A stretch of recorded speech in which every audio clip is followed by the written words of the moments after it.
చిన్న ఇంజెక్షన్ ద్వారా మోకాలు మరియు నడుము నొప్పులకు దీర్ఘకాలిక పరిష్కారం. డాక్టర్ ప్రకాష్ గుడిపూడి. సంప్రదించండి. Allied's pain and pain management centre, Hyderabad. Sankranti పండగ దాటితే పండగ మూడులో నుంచి బయటకు వస్తే ఫిబ్రవరి నెల. ఫిబ్రవరి నెలలో ఏ క్షణంలో అయినా షెడ్యూల్ వచ్చే అవకాశాలు ఉన్నాయి. మార్చి ఆఖరికి ఎన్నికలు, లేదా ఏప్రిల్ మొదటి వారంలో ఎన్నికలు జరగబోతా ఉన్నాయి. మనం బాగా అయితే నోటిఫికేషన్ వచ్చే ముందో, షెడ్యూల్ వచ్చే ముందో ఇంకొకసారి మాత్రమే మనం మీటింగ్ పెట్టుకోవడానికి అవకాశాలు ఉన్నాయి. ఆ రోజు ఎన్నికల్లోకి ఏ విధంగా ప్రజల్లోకి వెళ్ళాలి, ఏ విధంగా ప్రచారం చేసుకోవాలని ఆ రోజు ఎజెండాలో మాట్లాడుకుంటాం. అంటే విస్తృతంగా చర్చించుకునే విస్తృత స్థాయి సమావేశం ఈ రోజు ఇక్కడ మనం ఏర్పాటు చేసుకోవడం జరిగింది.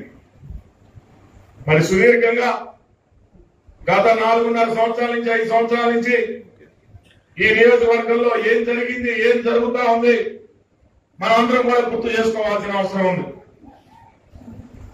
మరి 2012లో ఈ నియోజకవర్గంలో ఇన్ఛార్జీలు లేనప్పుడు ఆ రోజు జెండా పట్టుకున్న ఈ రోజు వరకు కూడా ఎత్తిన జెండాని దించకుండా నియోజకవర్గంలో కార్యకర్తలందరికీ అండగా ఉంటూ మరి 2014లో భారీ విజయాన్ని శాసనసభ్యుడిగా నాకు అందించి అసెంబ్లీకి మీ అందరి కృషితోటి నన్ను పంపించడం జరిగింది.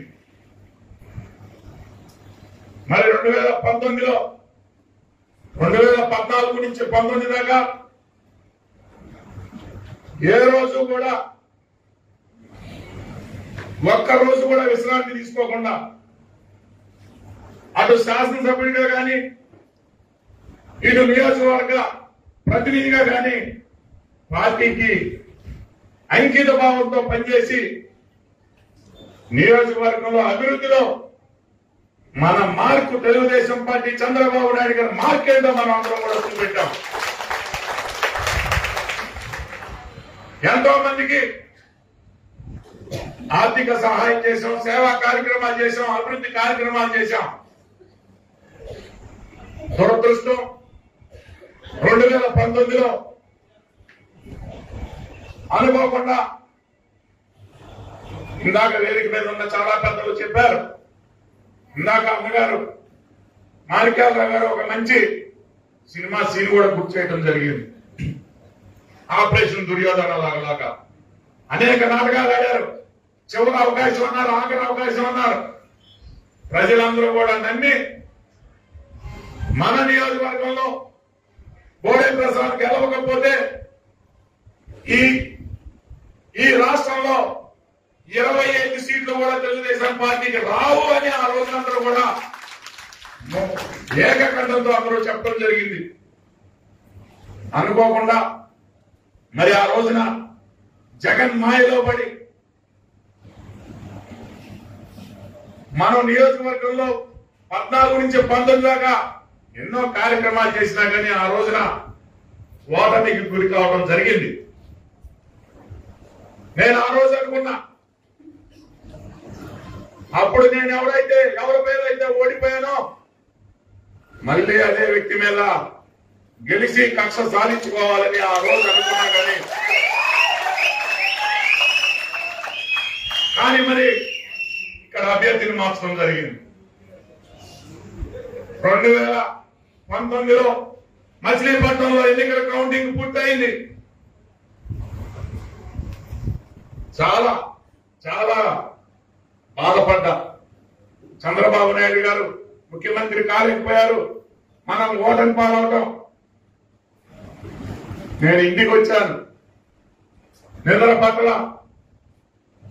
ఉదయం 4 గంటలకే లేచి నా బుల్లెట్ బండి తీసుకొని, ప్రజలారా క్షమించండి, నేను ఏదైనా తప్పు చేస్తే నాకు తెలిసి నేను ఏ తప్పు చేయలేదు, మీకు అందుబాటులో ఉంటాను అని చెప్పి ఒక పక్క వైసీపీ విజయోత్సవాలు చేసుకుంటా ఉంటే కాలువ గట్ల పైన పేద ప్రజలు నివసించే చోట నేను వెళ్ళి ప్రజలందరినీ కూడా కలవటం జరిగింది. ఆ రోజే కారికి తెలుగుదేశం పార్టీ జెండా కట్టి ఒక పక్క ముఖ్యమంత్రి ప్రమాణ స్వీకారం చేస్తా ఉన్నాడు జగన్. నేను విజయవాడలో జెండా కట్టుకొని విజయవాడ అనడం జరిగింది. చాలా మంది హేళన చేశారు. ఆ రోజు విజయోత్సవంలో కళ్ళు మూసుకుపోయి ఏదేదో అన్నారు. నేను ఎక్కడా కూడా బాధపడలా. ఆ కట్టిన జెండాని ఈ రోజు వరకు వరదీలా. ఎన్నో పరిణామాలు జరుగుతూ ఉంటే ఈ రోజు మీరందరూ ఏదైతే భావిస్తా ఉన్నారో, నాకు చాలా మంది నియోజకవర్గం నుంచి వందల ఫోన్లు రాత్రి 12 గంటలకు కూడా ఫోన్లు చేశారు.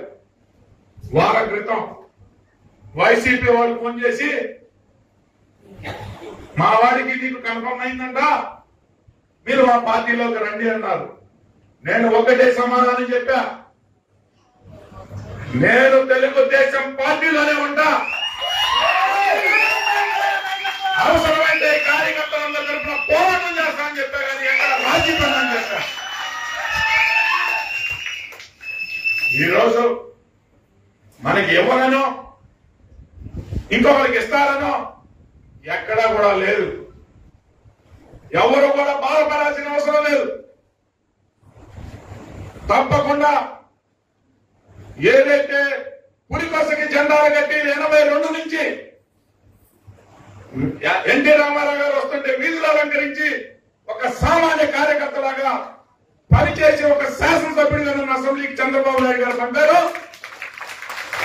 మళ్ళీ చంద్రబాబు నాయుడు గారు పూర్తి విశ్వాసంతో నా మీద ఉన్నారు. ఎవరు కూడా ఆవేశపడాల్సిన అవసరం లేదని చెప్పి, పూర్తి విశ్వాసం నాయకుడి మీద ఉందని చెప్పి నేను తెలియజేస్తా ఉన్నా.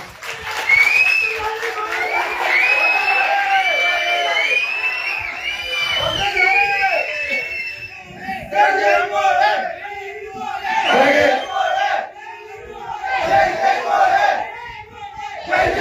ఈ 5 సంవత్సరాలు పార్టీ పిలిపించిన ప్రతి కార్యక్రమం, నిరసన కార్యక్రమం అవ్వచ్చు, ఏ కార్యక్రమం అయినా పెద్ద ఎత్తున ఒక పక్క వైసీపీ అధికారం ప్రమాణ స్వీకారం ఉత్సవాలు జరుగుతూ ఉన్నా కానీ ఏ కార్యక్రమాన్ని పిలిపించినా పెద్ద ఎత్తున తరలి వచ్చి పెనమలూరు నియోజకవర్గంలో తెలుగుదేశం పార్టీ అంటే సత్తా ఏంటో మీరందరూ కూడా ఈ 4.5 సంవత్సరాల్లో ఏ విధంగా ఈ కార్యక్రమాలు విజయవంతం చేశారో మీ అందరి కష్టంతో మీ అందరికీ తెలుసు. అలాగే ఈ నియోజకవర్గంలో అనేక కార్యక్రమాలు, శత జయంతి ఉత్సవాలు పెడితే ఒక సామాన్య కూలివాడిలాగా రోడ్డు మీద ట్రాఫిక్ కంట్రోల్ చేస్తూ ఆ సభ విజయవంతం నా మీద ఒక బాధ్యత చెప్తే ఒక సామాన్య కార్యకర్తలాగా ఆ రోజు అక్కడ మా సర్వశక్తులు ఇక్కడ ఉన్న చాలా మంది నాయకులు అక్కడికి వచ్చి, కార్యకర్తలు వచ్చి ఆ కార్యక్రమాన్ని సక్సెస్ అయ్యే విధంగా ఒక పక్క ఆర్థికంగా కానీ లేకపోతే ఆ పక్క ఆ కార్యక్రమం విజయవంతం అయ్యే విధంగా ఎంతో మంది ఆ రోజు కృషి చేశారు. మళ్ళీ అదే విధంగా చంద్రబాబు నాయుడు గారు ఇదేమి కర్మ మన రాష్ట్రానికి అని చెప్పి మచిలీపట్నం బయలుదేరితే మనకి కార్యక్రమం లేదు. ఆయన ఇంకో వెళ్తా ఉన్నారు. ఆయన స్వాగతం పలుకుదామని ప్రారంభించిన చిన్న కార్యక్రమం సాయంత్రం 3 గంటలకి చెక్ పోస్ట్ దగ్గర బయలుదేరితే ప్రధాన రహదారి హైవే పైన మండార్ సెంటర్కి వెళ్ళేసరికి సాయంత్రం 9 గంటలు అయిందంటే, రాత్రి 9 గంటలు అయిందంటే ఏ విధంగా కార్యకర్తలు ఏ విధంగా కదలి వచ్చి ఆ కార్యక్రమాన్ని విజయవంతం చేశారో మీ అందరికీ మీ కళ్ళ ముందు కదులుతానే ఉంది. అదేవిధంగా జనసేన పవన్ కళ్యాణ్ గారు వెళ్తా ఉంటే మన సెంటర్ లో ఒక్క మన సెంటర్ కాదు, చెక్ పోస్ట్ సెంటర్ నుంచి మచిలీపట్నం దాకా కూడా మరి ఏ విధంగా పవన్ కళ్యాణ్ గారి వారాహి యాత్ర సాగిందో నేను ఆ రోజు ఇంకా పార్టీలో దాటకూడదని ఆయన మీద అభిమానం ఉన్నా కానీ అక్కడ స్వాగతం పలుకుతూ అక్కడ ఆయనకి అక్కడ సెంటర్ లో ఉంచోవడం జరిగింది. ఆ తర్వాత ఈ రాష్ట్రంలో రికార్డు సృష్టించాం. లోకేష్ గారి యువగలం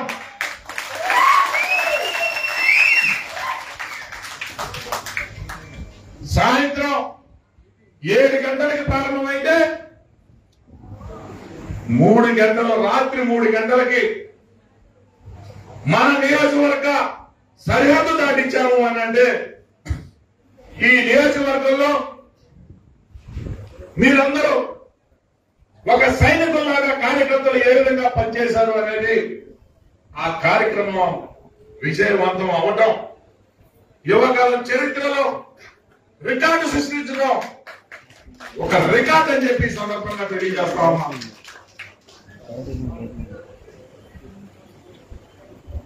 మరి మనమందరం కూడా ఈరోజు చాలా చూస్తున్నాం. 4.5 సంవత్సరాలు ఎన్నో కష్టాలు పడ్డాం. ఎంతో మంది కార్యకర్తల మీద కేసులు పెట్టించుకున్నాం. కొంతమంది కార్యకర్తలు చనిపోవడం జరిగింది, వేధింపులకు గురి కావడం జరిగింది. కాటూరులో రాంబాబా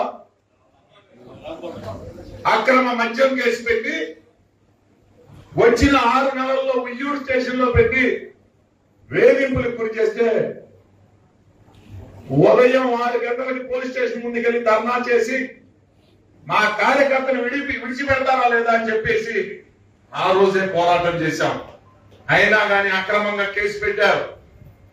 దురదృష్టం, ఒక కార్యకర్తని మరి ఆ రోజు కోల్పోవడం జరిగింది. ఆ రోజు వీళ్ళు చేసిన కేసుల వల్ల కానీ వేధింపుల వల్ల కానీ అనారోగ్యానికి గురై అతను కూడా చనిపోవడం జరిగింది. ఎంతో మంది కార్యకర్తలపై కేసులు పెట్టారు. నా మీద 15 కేసులు ఉన్నాయి ఇప్పటికి. ఉయ్యూరు మహేష్ ఒనుకూరులో చిన్న ఘర్షణ జరిగితే అటెంప్ట్ మర్డర్ కేసు పెట్టి రాజమండ్రి సెంట్రల్ జైలుకి పంపితే వాళ్ళ వేధింపులు ఏ విధంగా ఉన్నాయో ఒక్కసారి మీరందరూ కూడా తెలుసుకోవాలి. సెంట్రల్ జైల్లో కూడా వెళ్తూ కూడా రాకుండా ఒక చీకటి జైల్లో పడేసి 2 నెలలు కాలం గడిపారంటే ఎంత రాక్షసంగా వాళ్ళు ప్రవర్తించారో మీరు అందరూ కూడా అర్థం చేసుకోండి. ఏదైనా పిచ్చి పనులు చేస్తే ఒక కేసు పెట్టి అతన్ని ఏదోటి శిక్ష ఇవ్వమని చెప్తాం. అంటే సబ్ జైల్లో వెళ్ళినా కూడా అతన్ని వదిలిపెట్టలేదు అంటే మరి ఏ విధంగా రాక్షసంగా ప్రవర్తించారో ఒకసారి అందరూ కూడా గుర్తు చేసుకోవాలి. కైకిపాడు బొర్రా వెంకట్ ఒక నేరానికి ఒక శిక్ష వేస్తారు, ఒక కేసు పెడతారు. సోషల్ మీడియాలో ఒక సబ్జెక్ట్ ని ఫార్వర్డ్ చేస్తే మచిలీపట్నం తీసుకెళ్లి ఒక రోజంతా సెల్లో పడేస్తే మిత్రులు రవీంద్ర గారు కానీ వాళ్ళంతా వెళ్ళి ఇక్కడ కనకల నారాయణ గారితో చెప్పి అతన్ని బయటికి తీసుకొచ్చేదాకా మరి విశ్రమించకుండా తీసుకొచ్చి ఇంటి దగ్గర దింపితే మళ్ళీ మధ్యాహ్నం పోలీసు వచ్చి నందిగామలో కేసు పెట్టి రిమాండ్కి పెట్టడం జరిగింది. ఈ దుర్మార్గాలన్నీ మర్చిపోతామా? మీలో ఆవేశం లేదా?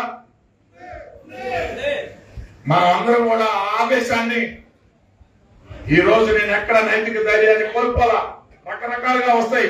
మీరు ఫోన్ చేస్తున్నప్పుడే నాకు ఎక్కడో ఏదో అనిపిస్తా ఉంటుంది, నిజంగా ఏదైనా జరుగుతుందా అని. నేను చాలా కాన్ఫిడెంట్ గా ఉన్నా. 3.5 సంవత్సరాలు మీకు తెలుసో తెలియదో, 2 సంవత్సరాలు కరోనా టైంలో కూడా ఖాళీగా కూర్చోలా. ఆఫీసులో కూర్చొని ఫోన్లు చేశా. సుమారుగా 10,000 మందిని ఫోన్లలో మాట్లాడా. అపార్ట్మెంట్స్ లో ఉన్న డేటానంతా కూడా సేకరించా. మళ్ళీ కరోనా అయిపోయినాక నేను యాత్ర మొదలు పెట్టాను. ఇక్కడ ఉన్న చాలా కొద్ది మందికి తెలుసు. ఉదయం 7 గంటలకు ఇంట్లో ఉండను, మళ్ళీ 10 గంటల దాకా పోరంకి, కానూరు, తాడిగడప, పెనమలూరు, వణుకూరు 100 బిల్డింగ్లు, 100 అపార్ట్మెంట్లు ఉన్నాయి. మీరు వెళ్ళి ఏ తలుపు తట్టినా బోడే ప్రసాద్ మీ ఇంటికి వచ్చి మిమ్మల్ని కలిసేవారని అడగండి. ఎవరిని అడిగినా కానీ బోడే ప్రసాద్ వచ్చి మమ్మల్ని కలిసి వెళ్ళాడని చెప్తారు. సుమారుగా సంవత్సరాల కాలం అపార్ట్మెంట్ లో డేటా అంతా కలెక్ట్ చేశాం, ప్రతి ఒక్కరిని కలిసాం. గ్రామాలన్నీ కూడా పాదయాత్ర ద్వారా ఒక్కొక్క ఊరు 4 రోజులు, 5 రోజులు, వారం రోజులు ప్రతి ఇంటికి వెళ్ళాం. ఉదయం 7 నుంచి 10 గంటల దాకా ప్రతి ఒక్కరిని కలుస్తూ మళ్ళీ గ్రామంలో చాలా మంది పార్టీ ప్రెసిడెంట్లు గాని, కార్యకర్తలు గాని ఫోన్ చేసి మన కుటుంబ సభ్యుడు చనిపోయాడు, మన కుటుంబ సభ్యుడి ఇంట్లో ఫంక్షన్ జరుగుతా ఉంది, రావాలి అంటే వెంటనే పావు గంటలో స్నానం చేసి భోజనం చేసి కాళ్ళకి మళ్ళీ వాళ్ళ ఇంటికి వెళ్ళి వాళ్ళందరూ బ్లెస్సింగ్స్ ఇచ్చి, లేకపోతే చనిపోతే వాళ్ళని పలకరించి పరామర్శించి మళ్ళీ ఆఫీస్కి వచ్చి మళ్ళీ కార్యక్రమాలన్నీ ఫాలోఅప్ చేసుకోవడం జరుగుతా ఉంది. ఎక్కడైనా చిన్న చిన్న పొరపాట్లు జరిగితే దయవుంచి పార్టీ ప్రెసిడెంట్లు కానీ, కార్యకర్తలు కానీ ఒక్కొక్కసారి పని తొందరలో కానీ మర్చిపోయి ఫోన్ చేయకపోతే ఎవరు కూడా నన్ను అన్యత భావించొద్దు, బాధపడద్దు. మిమ్మల్ని ఎప్పుడు కూడా ఆ కుటుంబ సభ్యులతో గడిపే సమయానికన్నా మీతో ఎక్కువ గడుపుతా ఉన్నాను. అది పని ఒత్తిడి వల్ల ఎక్కడన్నా ఒక రోజు ఫోన్ చేయలేదేమో కానీ ఊళ్ళోకి ఎంటర్ అయ్యే ముందు ప్రతి ఒక్కరికి కూడా గ్రామ పార్టీ ప్రెసిడెంట్ కి, ముఖ్యమైన వాళ్ళకి సమాచారం అందించిన తర్వాత గ్రామంలో జరుగుతూ ఉంటుంది. బోడే ప్రసాద్ సరిగ్గా పలకరించడు, నవ్వడు, వాటేసుకోడు, రకరకాలుగా ప్రచారాలు చేస్తా ఉంటారు. ఆ ఒక్కడి మైనస్ తప్పితే నాలో ఏదైనా మచ్చుందేమో అది కూడా ఈ 4.5 సంవత్సరాల్లో చాలా చాలా సరి చేసుకుంటా వచ్చా. ఆ చంద్రుడిలో మచ్చనే తీరాం. ఎక్కడైనా మ్యానుఫ్యాక్చరింగ్ డిఫాల్ట్ ఉన్నప్పుడు, చిన్న చిన్నవి ఉన్నప్పుడు మనం సరి చేసుకొని మనం చెప్పుకోవాలి తప్పితే దాన్ని పెద్దలుగా తెయ్యంలాగా చూపించి దాన్ని ఇచ్చేసుకోకూడదని మీ అందరికీ తెలియజేస్తూ మీ అందరికీ నా పాదాభివందనాలు తెలియజేస్తా ఉన్నాను.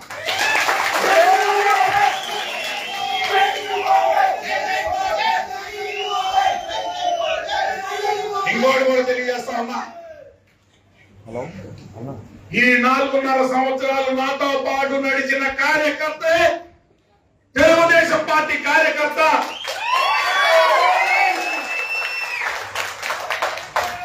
కొంతమంది కొత్త చుట్టాలు వస్తారు, తీసుకోవాలి, బాధ పెట్టకూడదు. ఎన్నికల్లో మనం అధికారంలో లేకపోయినా మధ్యలో చాలా మంది మనతో కలిసి ప్రయాణం చేయడానికి వచ్చారు, స్వాగతించాం, జాయిన్ చేసుకుంటున్నాం. జనసేన సోదరులు ఉన్నారు ఇక్కడ, దయ ఉంచి చిన్న చిన్న పొరపచ్చులు ఎక్కడన్నా జరిగితే అది నా తప్పుగా భావించి దాన్ని పెద్ద చేయకుండా మనం ఒక కుటుంబ సభ్యులాగా కలిసి ప్రయాణం చేయాల్సిన బాధ్యత మనందరిపైన ఉంది. జనసేనాని పవన్ కళ్యాణ్ గారు కూడా ఒక పిలిపించారు.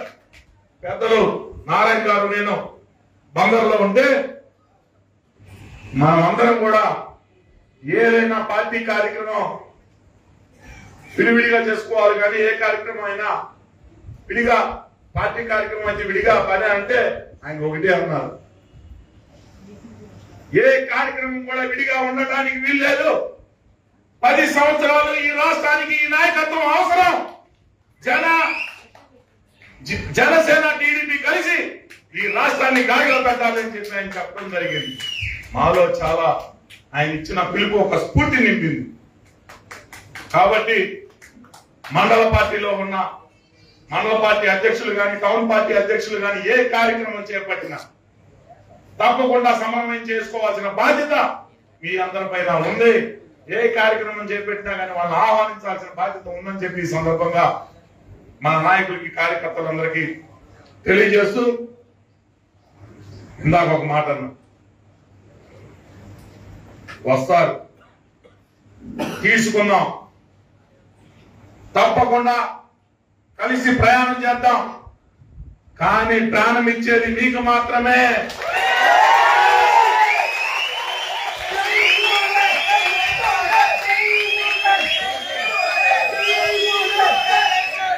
ఈ రోజు వచ్చేవాళ్ళు ఉన్నారు, అధికారంలోకి వచ్చేవాళ్ళు ఉంటారు.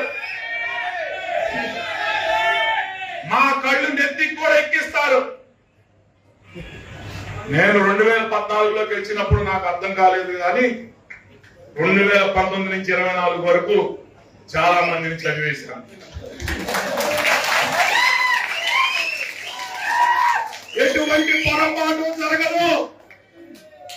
ఈ 4.5 సంవత్సరాలు అడుగులు అడిగేసిన ప్రతి కార్యకర్తకి, ఇక్కడ వేదికగా ఉన్న ప్రతి నాయకుడు అండగా ఉంటాడని ఈ సందర్భంగా తెలియజేస్తా ఉన్నా. కొత్త చుట్టాలు వచ్చినప్పుడు, కొత్త పరిచయాలు, కొత్త చుట్టాలు వచ్చినప్పుడు తీసుకోవాలి, మన కుటుంబ సభ్యులను పెంచుకోవాలి. తప్పితే మనం ఎక్కడా కూడా అధినేత మాట దాటి ప్రవర్తించకూడదని ఈ సందర్భంగా మీ అందరికీ తెలియజేస్తా ఉన్నా. రేపు 18వ తేదీ ఈ రోజు ఏదైతే ఆవేశంతో ఇక్కడికి వచ్చామో అదే ఆవేశంతో రేపు మన నియోజకవర్గాన్ని నుంచి భారీగా తరలి వెళ్ళి ఇక్కడే మండల పార్టీ అధ్యక్షులు ఉన్నారు, జనసేన నాయకులు ఉన్నారు. వెహికల్స్ అన్ని కూడా నాకు ఎన్ని కావాలో చెప్తే అన్ని వెహికల్స్ అరేంజ్ చేస్తాను. గ్రామాల వారీగా ఏ గ్రామంలో ఎంతమంది వస్తున్నారు, ఎన్ని టూ వీలర్స్ వస్తున్నాయి, జై హో బీసీ అని చెప్పేసి పార్టీ ఆదేశించింది. 3 మండలాల్లో 3 కార్యక్రమాలు చేపట్టడం జరుగుతూ ఉంది. ఆ డేట్లు కూడా నేను గ్రూప్ లో షేర్ చేయడం జరిగింది. 3 మండలాల్లో కూడా పార్టీ, రాష్ట్ర పార్టీ 3 కమిటీలు వేయడం జరిగింది. 10 మందితో ఏదైతే డేట్లు ఇచ్చామో ఆ డేట్ల ప్రకారం పెనమలూరు మండలంలో వేసిన 10 మంది కూడా ఈ 18వ తేదీ అయిపోగానే మరి వెహికల్ కావాలంటే నేను ప్రొవైడ్ చేస్తాను, లేకపోతే మీ వెహికల్ ఉంటే మీరందరూ కూడా ఈ గ్రామాల్లో డివిజన్ లో పర్యటించి ఎంతమంది వస్తున్నారు ఏంటి అని చెప్పి పెనమలూరు నియోజకవర్గ మీటింగ్ ఇక్కడ పెడతా ఉన్నాం. కంకిపాడు మండలం సంబంధించి కంకిపాడు పార్టీ కార్యాలయంలో పెడతా ఉన్నాం.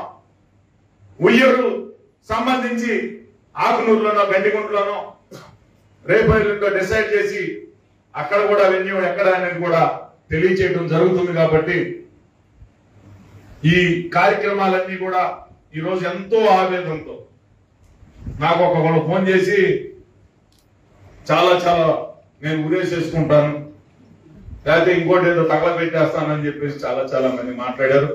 ఈ ఆవేశాన్ని నేను ఎన్నికల ముందు ఒకటి చెప్పాను మీకు, ఈ నియోజకవర్గంలో మన మీద పోటీ చేస్తున్న వ్యక్తికి అడ్రస్ ఎక్కడ అని. ఇప్పుడు అదే ప్రశ్నిస్తా ఉన్నా. ఇక్కడికి వచ్చిన కొత్త పిచ్చగాడికి కుక్క కాటికి చెప్పు దెబ్బలాగా ఇది తెలుగుదేశం పార్టీ పెనమలూరు నియోజకవర్గం. ఇక్కడ అడ్రస్ లేని వ్యక్తులకి స్థానం లేదు అని చెప్పేసి మీరందరూ కూడా గ్రామాల్లో ప్రచారం చేయాలి. దాదాపు సుదీర్ఘంగా 15 సంవత్సరాలు ప్రతిరోజు కూడా అనేక కార్యక్రమాలు చేస్తూ నా చేతనైంది కొలది ఆర్థిక సహాయాలు అవ్వచ్చు. ఒక పార్టీ కార్యాలయం నడపాలి అంటే 10 మంది స్టాఫ్ ఉన్నారు నా దగ్గర. ఇప్పుడు మళ్ళీ బ్యాక్ ఆఫీస్ మీకు తెలవకుండా వెనకమాల పనిచేసే కొంతమంది ఉన్నారు. మెయింటెనెన్స్లు కానీ ఖర్చులు కానీ ఎంత అవుతాయో మీ అందరికీ తెలుసు. ఎక్కడ రాజీ పడకుండా పార్టీ ఏ కార్యక్రమం చెప్పినా మన కార్యాలయాన్ని ప్రజలకి, కార్యకర్తలకు అందరికీ అందుబాటులో ఉంచి నెలకి 5-6 లక్షలు తక్కువ అనుకుంటే 13 సంవత్సరాల నుంచి నడుపుతా ఉంటే ఎంత అవుతుందో ఒకసారి క్యాలిక్యులేట్ చేయండి. అలాగే ఎన్నికల్లో 2 సార్లు పోటీ చేసినప్పుడు ఎంత ఖర్చు అవుతుందో ఒక్కసారి ఆలోచన చేయండి. స్థానిక సంస్థల ఎన్నికలు వచ్చినప్పుడు ఉయ్యూరు మున్సిపాలిటీ అవ్వచ్చు, లక్షలు ఆర్థిక సహాయం చేయలేకపోవచ్చు, కానీ కోట్లు నాకు చేతనైన కొంత చాలా గ్రామాల్లోకి కంకిపాడు అవ్వచ్చు, గొల్లగూడెం అవ్వచ్చు, లేదా ఉయ్యూరు మున్సిపాలిటీ అవ్వచ్చు, 17 మంది కౌన్సిలర్లకి ఏ విధంగా మనం ఎన్నికల్లో ఆ రోజు ఒక్క సీటు కూడా రాదు ఉయ్యూరు మున్సిపాలిటీలో అని సర్వేలు చెప్తున్నా కానీ పోరాటం చేసి సుమారుగా ₹1 కోటి దాకా ఖర్చు పెట్టి ఆ రోజు 4 అభ్యర్థులను గెలిపించుకోవడం జరిగింది. ఇవన్నీ ఎందుకు చెప్తా ఉన్నానంటే చాలా మంది ఏముందలే దయవుంచి వేరేగా భావించకుండా ఇవన్నీ కూడా మనం ఒకసారి మనవి చేసుకోవాలి కాబట్టి నేను ముందు ఉంచుతున్నా. చంద్రబాబు నాయుడు గారి ఆశీస్సులతో పేదమలో సీటు మనదే, గెలుపు మనదే.